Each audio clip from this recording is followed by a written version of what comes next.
Up next, Satya Fuentes, Netflix creative music executive on the original series for the team of Bridgerton, Outer Banks, and Stranger Things. Satya previously worked for Black and White music supervision under Emmy-nominated music supervisor Jen Malone, having also held tenure in the film music department at Universal Pictures. Round of applause for Satya. Thank you.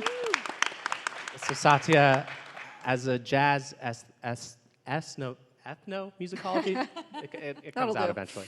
Ethnomusicology major, what did you originally want to have as a career? You know, I think I wasn't sure. I went into the performance major full-heartedly. I had done the jazz thing. I was a little burnt out on it. I wasn't sure if I wanted to go like the band kind of route, artist route.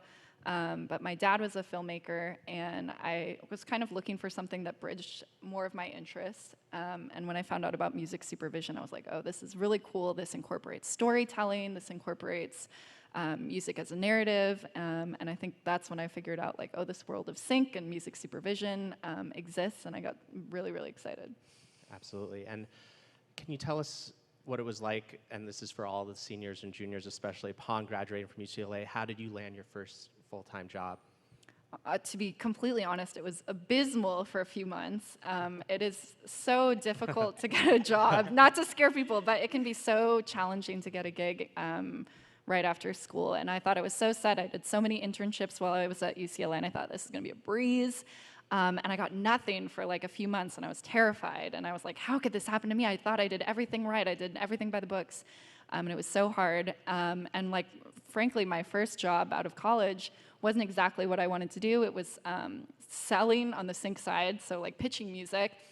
And from there, you know, I got each job. I did a lot of job hopping. But each job got me a little bit closer to what I wanted to do. So from like selling, then I went to a production music library company. And from there, I was meeting music supervisors. From there, I went to Universal Pictures. And I wasn't on the creative side, which I really wanted to be, but I was in licensing, where I learned how to do clearance, which is so integral into music supervision. From there, I got a job with Jen Malone because she knew I knew how to do clearance. So I think it's a lot of, it's very rarely a straight path to exactly where you want to be. A lot of times it's making different steps, and like you said, meeting people along the way. Every little person that you meet, you don't know is going to hand you your next gig. So it's, like you said, so important to be kind, so important to be open to different people. Yeah, that patience and persistence really paid off, because eventually the opportunity did open up and you're able to get in there. And you had the criteria and you're in the right place at the right time as well. Totally. What would you say has been your hardest obstacle to overcome to get to the path that you're on today?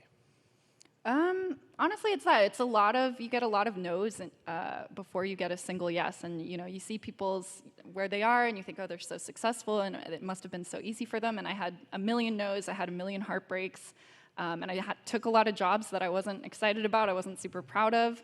But each one you learn a little bit more and you get a little closer. But I definitely had a lot of like things that I would at the time seem so dramatic and so devastating, and like, oh, I'm not getting any closer to doing what I want to do. And you realize that every opportunity you learn something so important, whether it's clearance, whether it's making this connection with a music supervisor. So I think there were a lot of obstacles to get where I am, but it's I would do it the same way all again. I think I meet some people who got their dream job right away. And I'm kind of happy with my path, because I think sometimes people like that, they only have a very limited bandwidth of their experience. And when you do have to kind of go all over, and you can say, hey, I actually did a bunch of crappy piano gigs too in restaurants where no one was listening to me. But you know, you get you get experience doing that too. So it's all beneficial. And what's been your favorite project at Netflix so far? And can you just talk a little bit about your involvement in the project, and just so everyone gets a sense of how long these projects last, kind of like a timeline as well? Probably my favorite one, the one I'm most proud of, I'm working on right now. It's called The Brother's Son. It's an AAPI project. I'm Filipino, so it's very close. Yes, very close to my heart. We have an entirely Asian music team from our composers, Nick Lee, who we were talking about, Nathan Matthew David, and Angela Sistio is our music supervisor. So I am just so proud that we were able to get an entirely Asian group of folks for an Asian story, because it is so rare that happens. Very frequently, you know, you see these stories, and it's so cool that there's you know, diversity on the screen, but behind the screen, you know, it's not represented. So that's something I'm super passionate about. It comes out later this year. Super excited. And it has Michelle Yeoh, so that's the coolest part. Amazing. Thank you so much, Satya, for everything. And round of applause for Satya. Well, now, unfortunately, no more lightning rounds, but this is the time to open it up for a little Q&A. So anyone who has a question, feel free to raise your hand, and we'll get to you. And if you want to address it to a certain panelist, feel free to just ask, or a general, and one of us could step in and help answer it. So feel free to raise your hand. Hi. I had a question for everyone. So when you're getting that first job or that first internship, what is the thing that gets your foot in the door, or what is the key to almost convincing them that you're the thing that they need? Mine, I'd say, was two-part. One is doing your homework and really doing a lot of deep research. I know I did a ton of cold emails to get different jobs, and the ones that I got responses back, I did a paragraph really explaining that I understood who they are, I understood their work, and I think that goes a really long way. And when I get cold emails and I know that the person did a little bit of extra homework, those are the people that I really take time to connect with. And number two, kind of like what Ryan said about, when you're getting into, probably your first job will be more administrative, is like, how do you make people's lives easier? I think a lot of people go in like, how can I be the most creative person ever? And how can I exploit my, my creativity and my musicality? But a lot of times it's like, hey, I can make a really awesome spreadsheet that will make your life 70 times easier. And those are the people that people are excited by. It's not because you can make the coolest playlist in the world. A million people can. So I think that goes a long way. Hi, this is for everyone also. How do you balance when you have a lot of different gigs all in the air at the same time, and prioritize your time, and at the same time be thinking, do I need to clear space in my schedule for the thing that hasn't come yet, and which one do I let go of, and to create this space and know that something you want more is going to come into that space? Because I find myself just so busy, and I'm like, I don't think there's space for the new thing to come in yet. So how would you think about that? This is such a good question, something I think we think about at Netflix a lot, about prioritization.